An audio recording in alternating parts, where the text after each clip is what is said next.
Well, hey everybody, it's Hudson, and today in Approaching the Scene, I'm going to talk about how to take a whole series of sports and action images where you've just shot scads of burst photo images and cull it down to those essential best ones that you really want to edit in Lightroom Classic CC. I just came off the water. I'm in the Sea of Cortez, did a really fun day of kiteboarding with my friends and photographing kiteboarding. And it's those sports and action moments, sometimes wildlife too, where your camera's in burst mode, all kinds of exciting actions happening in front of you. You're taking as many images per second as you can to try to get the best images, and you wind up with just scads and scads of images to cull through. So I want to talk about how to just bore down to those essential ones that you actually want to work with. For those of you that haven't been watching this series, this is Approaching the Scene. I'm Hudson Henry. I'm a Portland, Oregon-based landscape travel adventure photographer and photo educator. And this is a series of videos that I put out every Thursday about all things photographic. And overall, I want it to be a conversation, whether it's about gear, whether it's about post-production, whether it's about capturing better images in the field, whether it's about the state of photography as a profession and where all the gear is going and convergence of video and stills. All of it's such an exciting time to be involved in digital visual storytelling. The sky is the limit right now, and I want all of you that are viewers to join that conversation. So please leave your comments, leave your questions on the YouTube comments section. I pay attention to each and every one of those. If you want to leave a private question or comment, send them to questions@hudsonhenry.com. At the end of this Approaching the Scene, I'll jump in, take a few of your questions, and we're going to delve into detail here about, how do you take all the thousands, I'll bet I shot 1,500 images today, without spending a lot of extra time, go through, bore it down to those 50 candidates that might be your best images from the day, and then without much fuss, go through and delve into which ones are the absolute best ones that you want to edit. How do you do all that without getting lost in the process? I've been doing this for a lot of years, and I've finally come to kind of a system where I can bore down to the exact images that I want to work on without spending a lot of time and energy creating previews and processing time on images that I'm just going to delete anyway. And then mark images for deletion and get them out of my site until I drill down to those images that I know that I want, make sure that they're good enough, and only then do I actually delete all the culls. So we'll talk about that process in Lightroom Classic CC. I'm not going to do that here while I have my family here and friends and I'm kiteboarding. I'll jump back to the studio in Portland to do that post-production part. But stay tuned, I'll do that, and then we'll take a few questions. All right, so I'm back home here in my Portland, Oregon studio. Kind of missing Mexico, to be honest. But the good news is, so is my wife and my family, and we've already booked a trip to the same house, same friends for 2020, so that's how great a trip it was. So I want to jump in here, Lightroom Classic CC, and show you all how to cull kind of a complicated big set of images from a day of photographing kids, birds, and kiteboarding. There aren't too many more tedious tasks than going through action in sports, wildlife, or photos of children and people, just because you tend to take so many images, and I know a lot of people really struggle with culling them down to those images that they actually want to get edited, and they wind up getting lost in the process and never feeling like they finished culling a complete set. And I have a couple of overarching tips before I ever delve in here to the computer. If there's one thing that you remember from this, it's that as you go through and edit these, if you're a Lightroom user and you're building a catalog with preview files of your raw files, it's building JPEG files, when you bring in those big bunches of images from a big shoot like that, just have it render minimal or standard previews. Don't have it render one-to-one previews. That's going to take it hours to build these giant JPEGs at full resolution of your raw files, and then you're going to go through and get rid of 2/3 to 3/4 of those images. So it's just a waste of energy and time. So start off with smaller, minimal previews. Run through them before you even touch a develop slider, or before you ever start doing any processing of these images on an individual level. Just run through and figure out which ones you actually want to do that on. Run through and look at the complete set. Mark all the ones that are obviously going to need to be deleted because they're out of focus, because the composition is not as good as others, whatever it is. Be a bit ruthless in that. The longer you're doing this, the more ruthless with that you should be, because you don't need mediocre images in your library. So run through, mark those ones that should be deleted for deletion, and mark the ones that you want to edit. And that comes to part two, that if there's two things to take home, it's that, I think grade inflation in schools is rampant, and rating reviews in our digital asset management, rating inflation is kind of rampant. I see a lot of people who have, every folder they have has a 5-star image. So that's my favorite of the shoot. Well, that gets complicated 20 years from now when you have 10,000 5-star images. And are they all really 5-star images? I would argue you have 5 stars to work with in your digital asset management project. For me, I'm not using any more than 3 at this point after 20 years of pretty aggressive photography. I've got about coming up on 1,000 3-star images that are really the best, my portfolio images from all the different years. And I don't identify anything as a 3-star image until it's edited and I know, wow, that's really a portfolio image. Everything in it's just exactly how I want. And I'm starting to think about moving into 4 stars. I might need to start separating out what are the best of my best. And then, I'm going to need that 5th star sometime, maybe when I'm 70, maybe before then, I don't know. But I do hope that I continue to improve, and I'm going to need to be able to continue to note which images are better than the older images that I've taken. And if you think about it, somewhere 20 years from now, you might want to say, just click on the master library folder and say, I want to see all the 4-star images from that with the keyword kiteboarding. Well, you don't want to get 10,000 images back to look through to find that one you're looking for. You'd like to have 10 of those 4-star images that are truly 4-star images. So that's my admonition. I would say there's no reason to use more than 2 stars at this culling process that we're doing right now. After editing, you may identify some of those best of the shoot that you labeled as 2 stars to make 3 stars, part of your portfolio grade. If you've got more 3-star images that really deserve to be for 3 stars, you can't keep track of what your best images are with 3, then maybe you start moving into 4. But I still say at this stage, leave it to a couple of stars that we're working with. I'll show you the process here. So we're in Lightroom Classic CC. I've got about nearly 850 images here of the kids, of kiteboarding, friends and family kiteboarding, pictures Stacy took of me kiteboarding, and pictures of some really, really good kiteboarders. So it's a kind of a combination of stuff. And I want to show you how to quickly and easily just cull it down to those best of shoot images that you're actually going to want to work with and edit, as well as identify those ones that should be deleted. And I really think you should run through this whole process and do that to every single image in the shoot before you even start going in and actually editing any of the images in any kind of detail.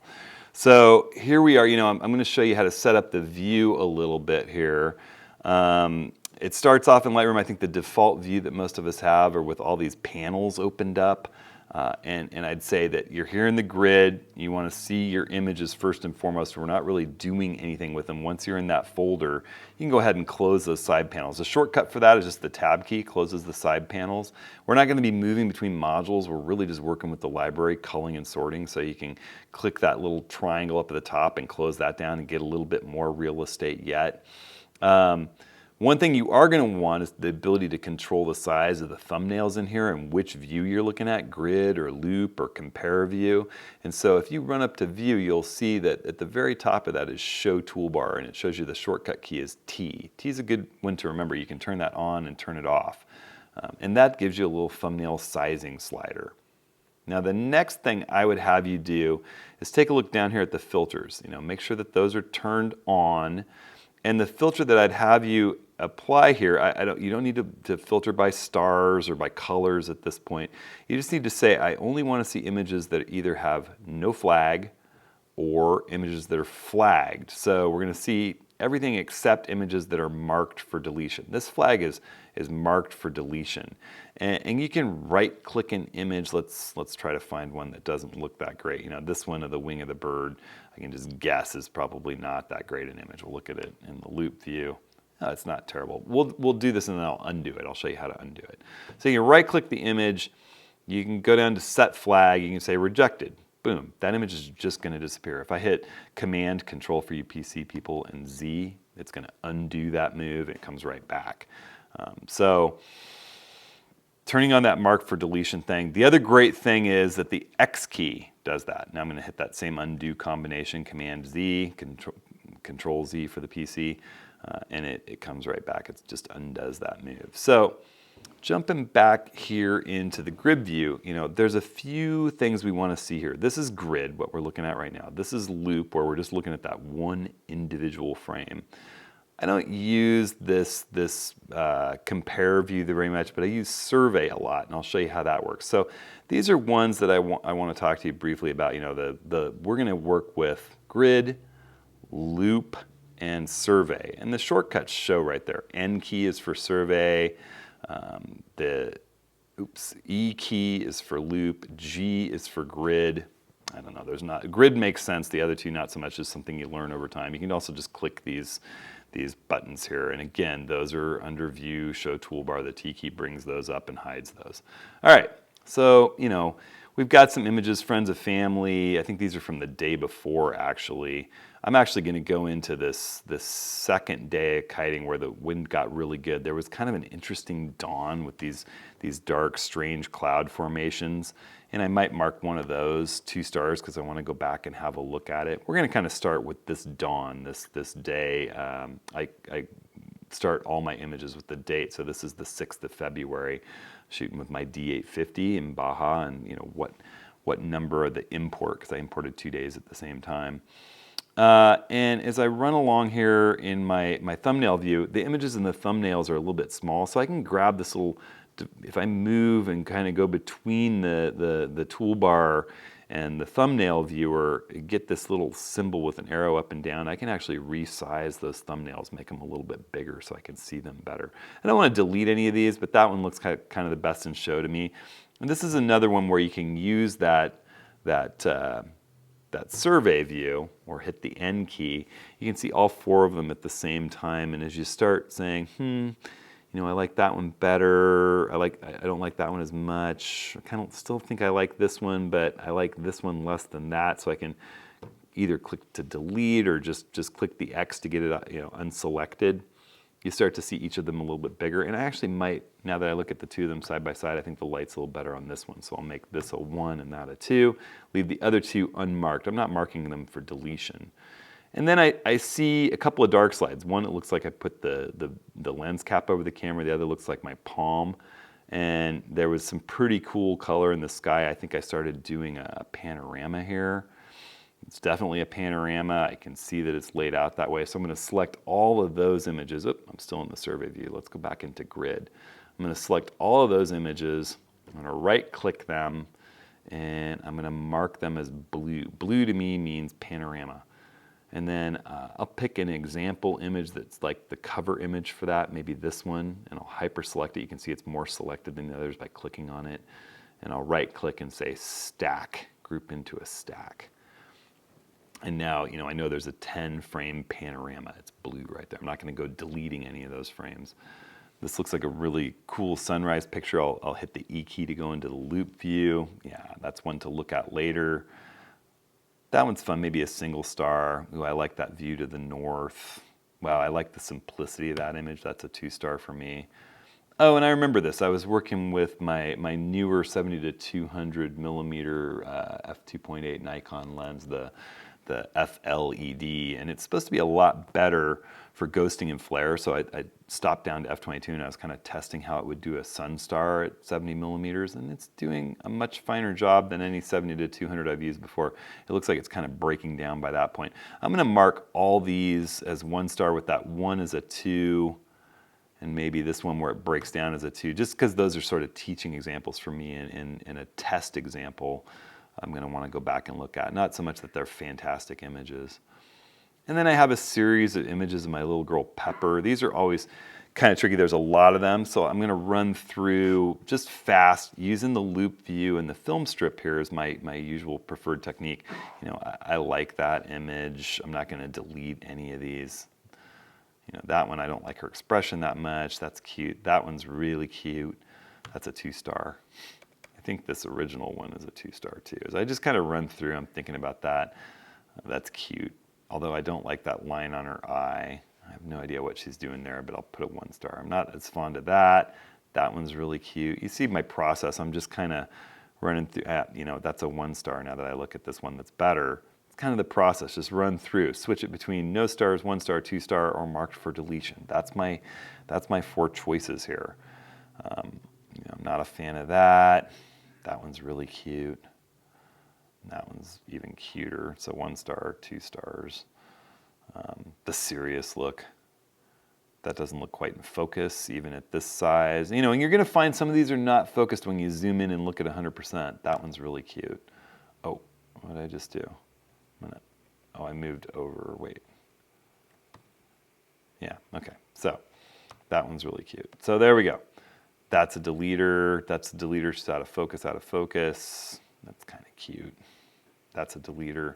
So, I'm just going to run through like that. This is my buddy Leor launching his kite. There's some images of me. I'm going to skip ahead. I'll come back and work on these without you watching them while there's more of the kids. I would do exactly that same process. But there's times where you have images that are really similar. This looks like a fun action sequence. Pike has landed on top of her. She's upset about it. But if I wanted to choose between these 2 images of my little girl upset, that's where that survey view, hitting the N key or clicking on this little icon here, and I like the one with her hand covered in sand. That's a 2 star. This one I'm not going to delete. I just leave it 0. So you get the picture. And I can hit the G key to go back to the grid really quick. I see a lot of pictures of myself that I think my wife was taking. I think, is that me? That is me. Well, nice air there.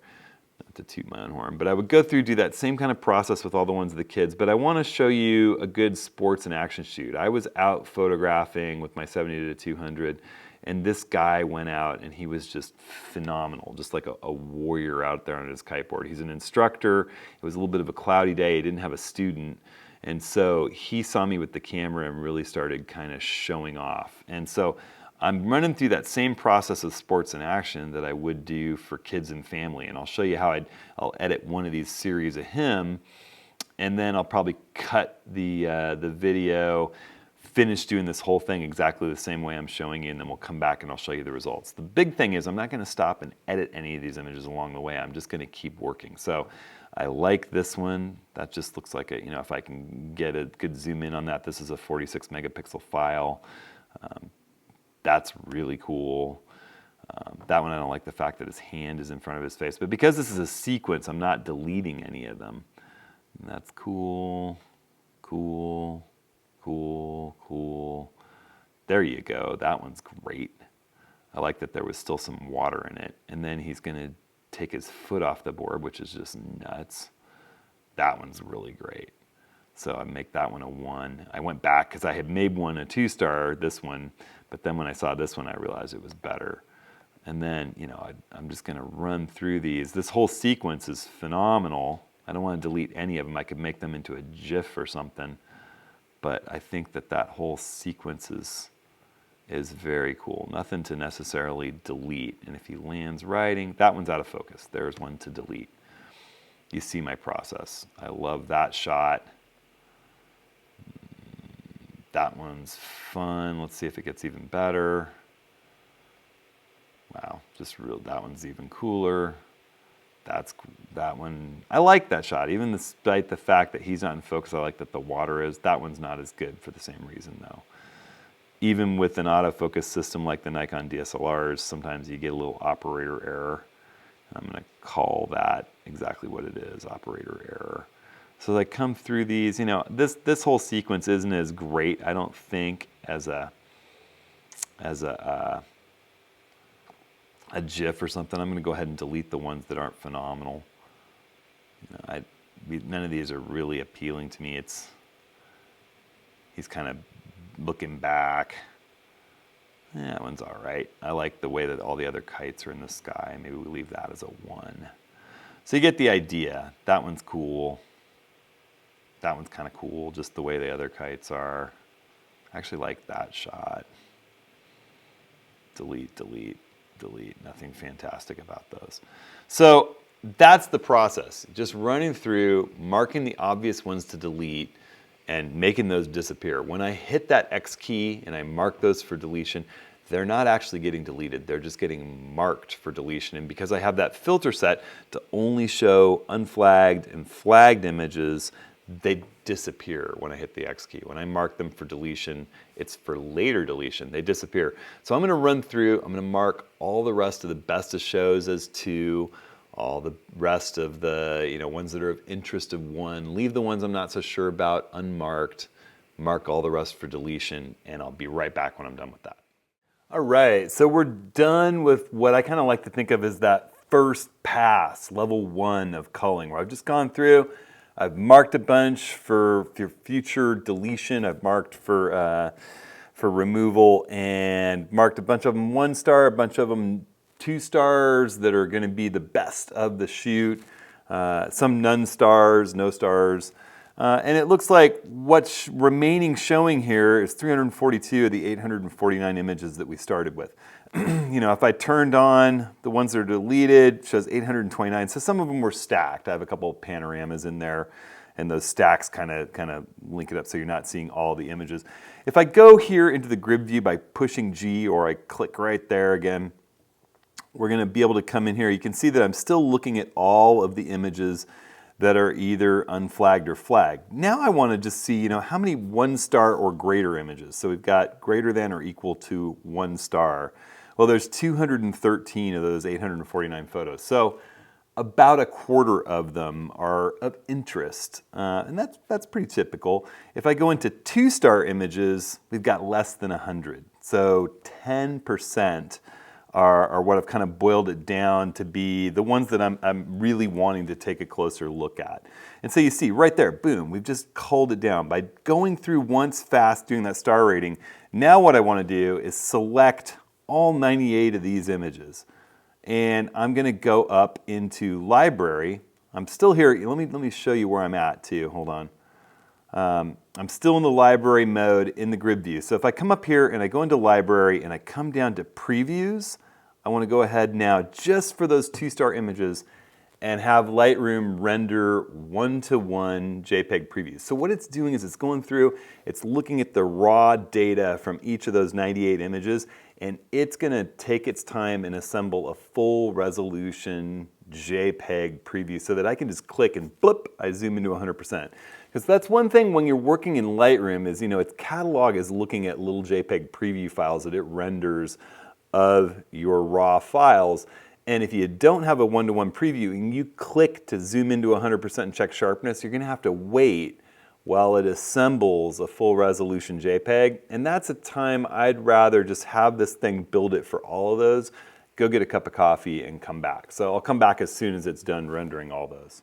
All right, so bam, we've got 1-to-1 previews built for all 98 photos. Now, when I've got all my images selected, one way to deselect them, the only way that I really know of is you go ahead, Command click or Control click for you PC users on one of the images that's selected and then click it again. And all of a sudden that's the only one selected. So, what I can do now that I've got these full resolution previews, I can click to zoom in and see, is that kayaker sharp? Did I have my focus the way that I wanted it? How does the sun look in this shot? That looks great. That's definitely a keeper. I'm going to run in here and I'm going to check each and every one of these images. There's my good friends John and Sarah. Sarah's John's daughter, and they were with us on this trip out stand-up paddling. I can check, are Peppy's eyes sharp? And the thing is, if Peppy's eyes aren't sharp, I can just say, oh, well, let's see one image, 1-star images or no-star images around here. I can just instantly, cull down to where I'm seeing all the images that are left in here that weren't obvious deleters.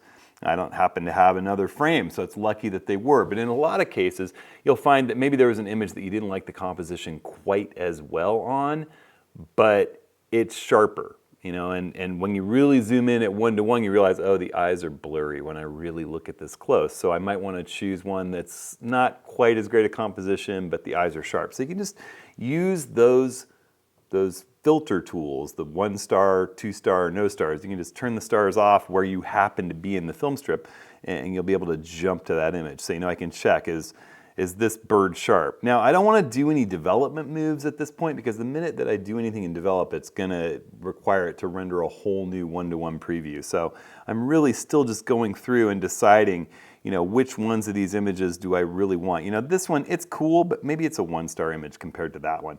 You know, it's those kinds of decisions. As you run through the second time, that's a cool image. You know, you're looking through, I'm going fast, I'm saying, of those two, and here's another good case for just going in and using that survey view. Look at them both side by side larger. They're so darn similar, but I think I kind of like his body position in this one on the right better. So I'm going to select that one on the left, turn it into a 1-star image.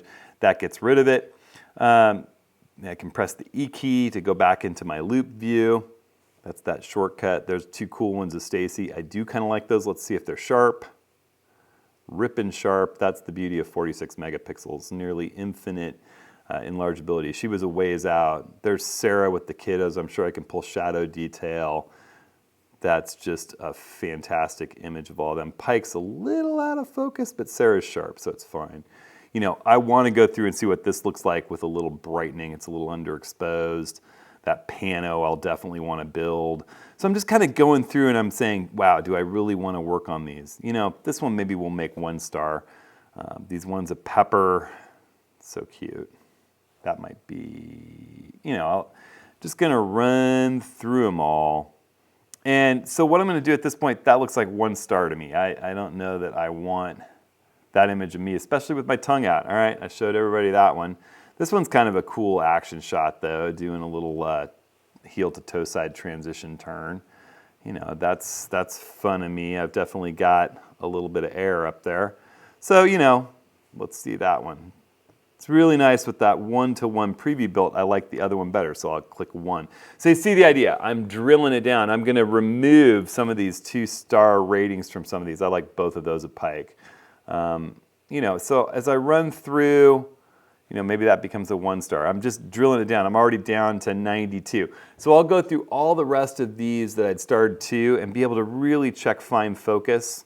You know, again, if I see something in here that doesn't look sharp to me, if I turn off that star rating, I can see all the ones in the series.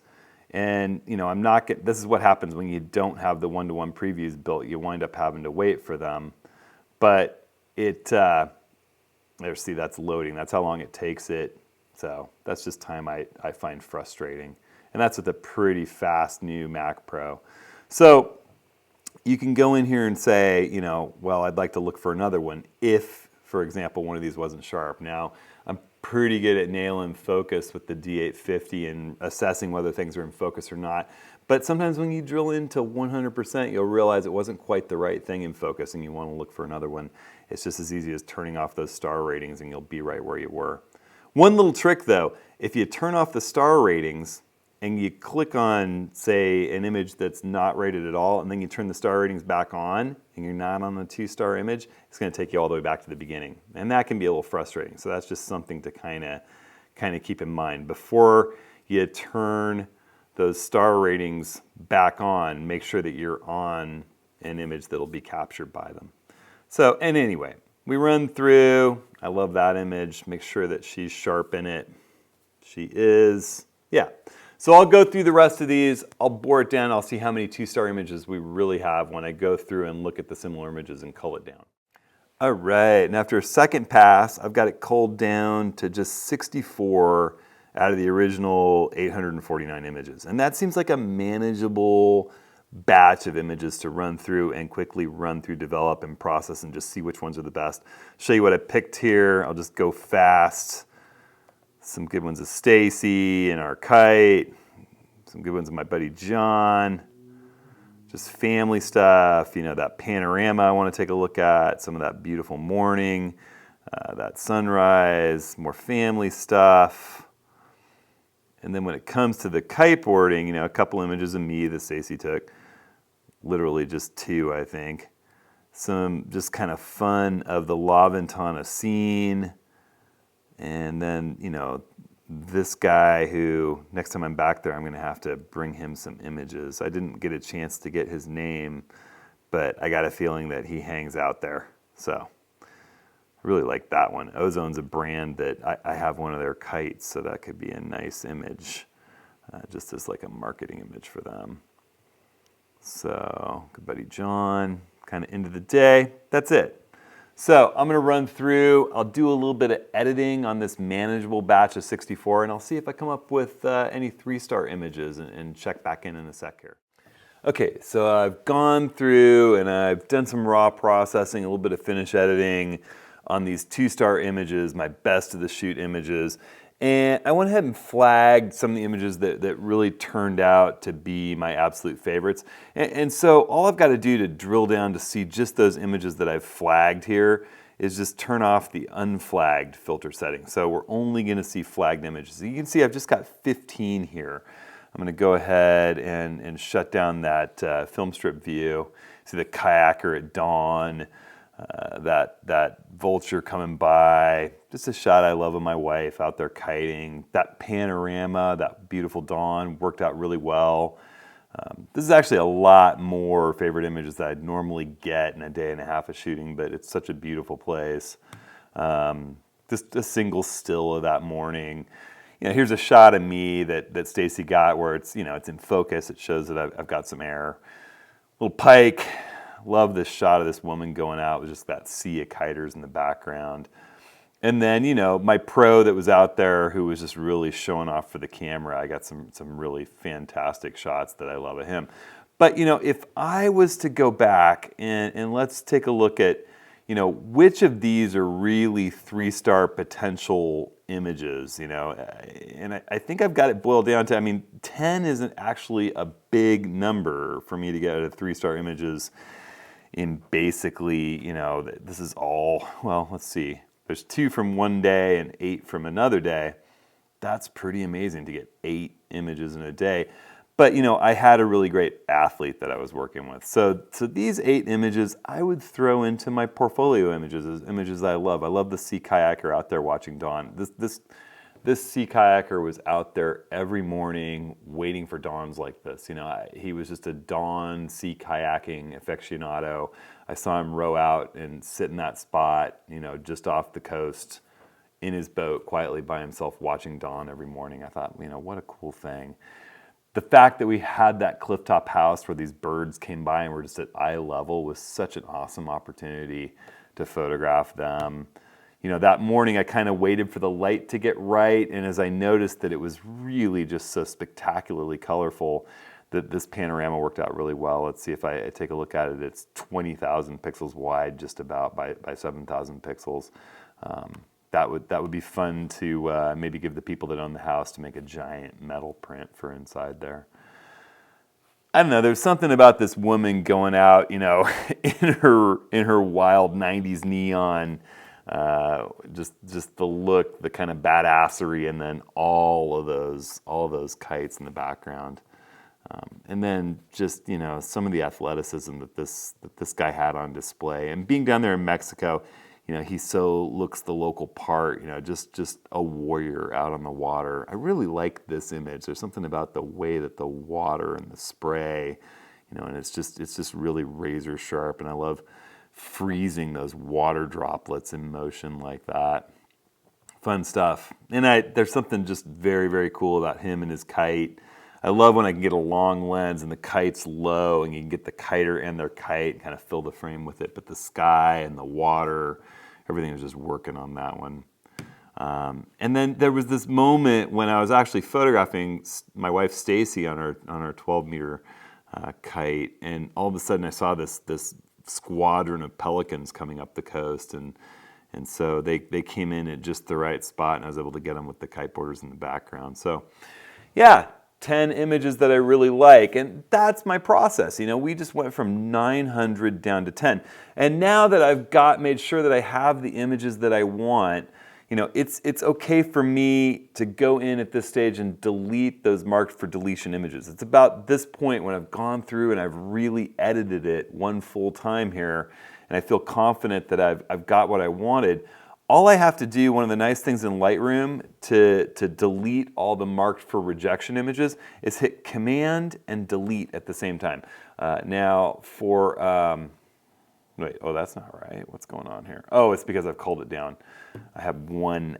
So I'm going to turn off my custom filter here. We got all of our images in here. I'm going to hit Command and Delete. And now we have 487 images. The reason we didn't have that before is because I wasn't displaying any images below 3 stars that weren't flagged. So, you know, culling it down to where, you know, we turn off the filters, we're looking at all the images, and hitting Command and delete. It for you on the PC, it's Control delete.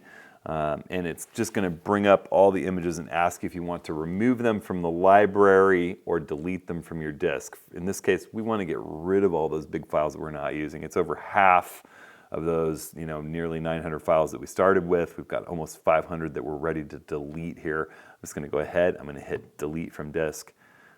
And those are going to no longer be hogging disk space on my system. And it's going to take it a second, even with a fast Mac Pro. Now we're down to looking at just 347 photos. Again, we look at our the best of images. We only really have 15. And you know, if we cull it down to what the actual portfolio images from that day and a half are, there's 10. And it was just easy to bore down to that. Now, the nice thing about doing it this way, where you run through them all before you ever start editing any of them, is that you've got them all sorted into, you know, 1 star, 2 star, and then after the edit, maybe you have some portfolio images that make 3 star, no star, or deleted. You know, if at some point you come back and somebody says, wow, I really want a series of Sea Cortez images with pelicans. Well, all I got to do is go in here and I could sort down. I could click on my pelican image here. Let's just do it as an example. And go down to 2 images. Well, I only have that one that was a best of show. But if I sort it down to just, oh, well, it's also flagged. So let's look at flagged and unflagged. Well, now you see I've got a whole bunch of pelican images that I was culling through. And I could go back in and look for that. And I'm only seeing the 1 or 2 star images here. You know, if I wanted to see any images, I could just turn off all the culling. There might be a couple that I just left, like this one that's not starred at all, but I didn't feel quite like deleting it. I might be able to crop something out of it. So I still have all of these images. You know, it's just there's only that one that really made the grade as a portfolio grade image. But if I need to go back and look, not only do I have them all, but they're sorted into, I just can't quite delete it, or, well, it's interesting, it's got 1 star. Ooh, it's a 2 star image, it's one of the best of the shoot, or there's that one that's a portfolio image.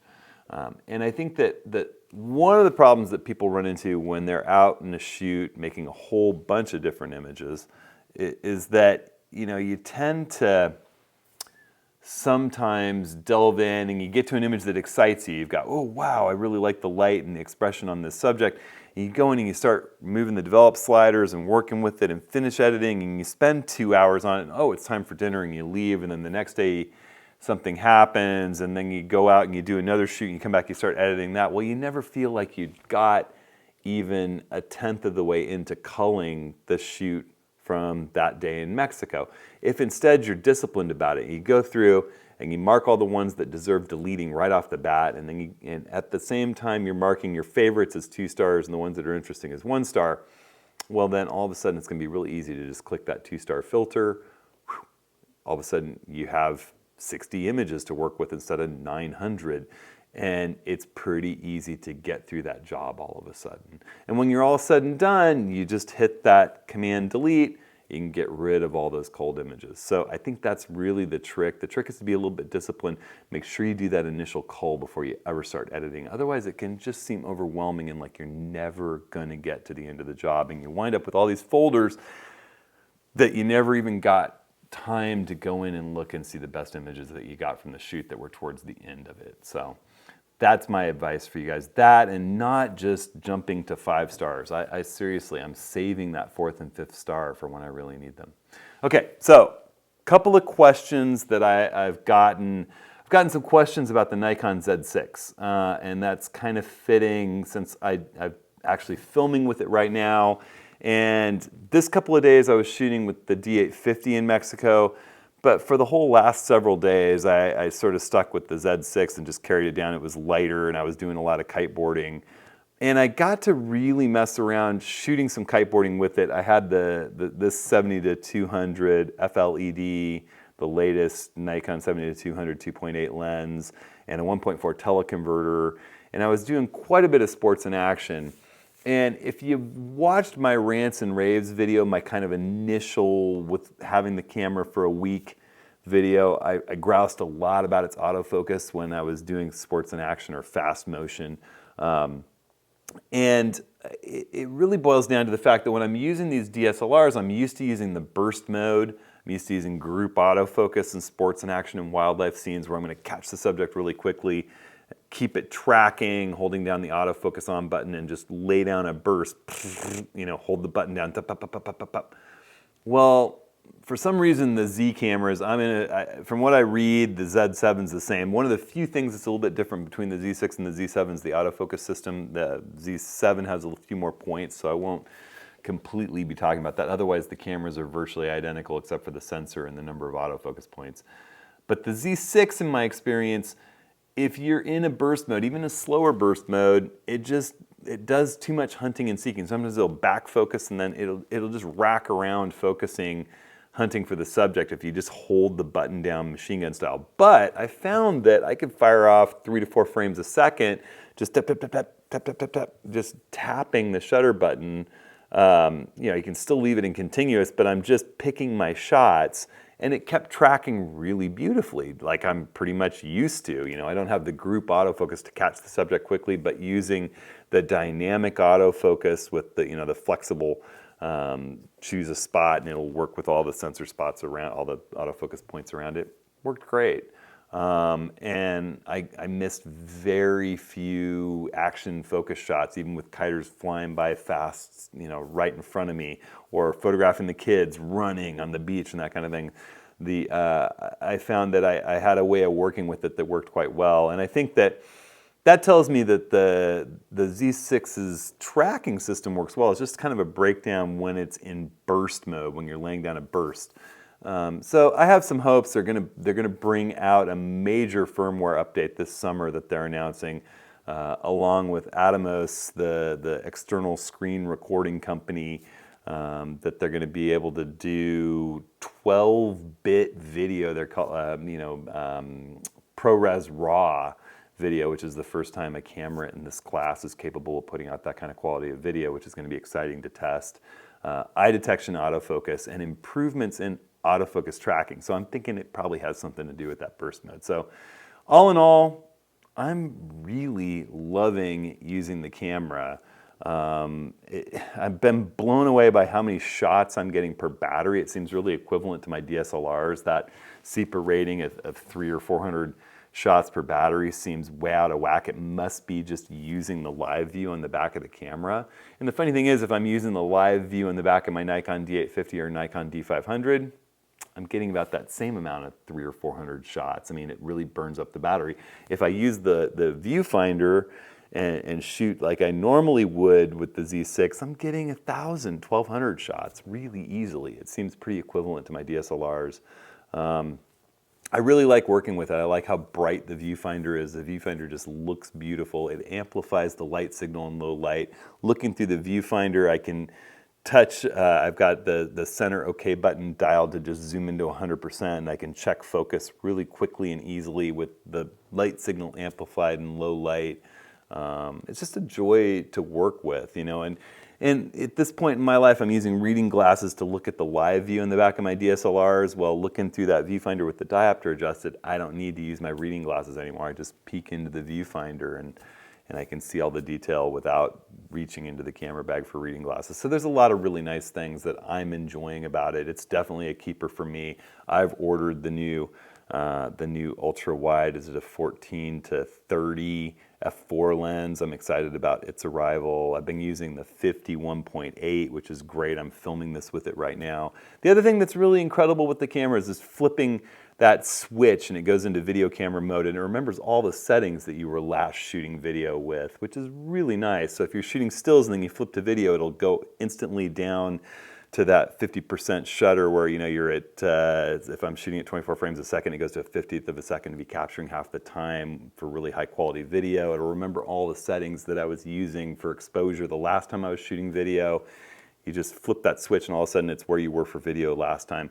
And working with this lens with the 1.4 teleconverter and the camera's AFF autofocus tracking mode, I was tracking fast-moving kiteboarders in video mode at 340 millimeters with that 1.4 teleconverter on the 200 handheld, and it just looked like I was locked down on a tripod tracking them with the built-in 5-axis image stabilization. It's kind of using both this lens's great vibration reduction mechanism in combination with the Z6's in-body image stabilization, and it's just kind of ridiculously rock solid, fun to shoot video with.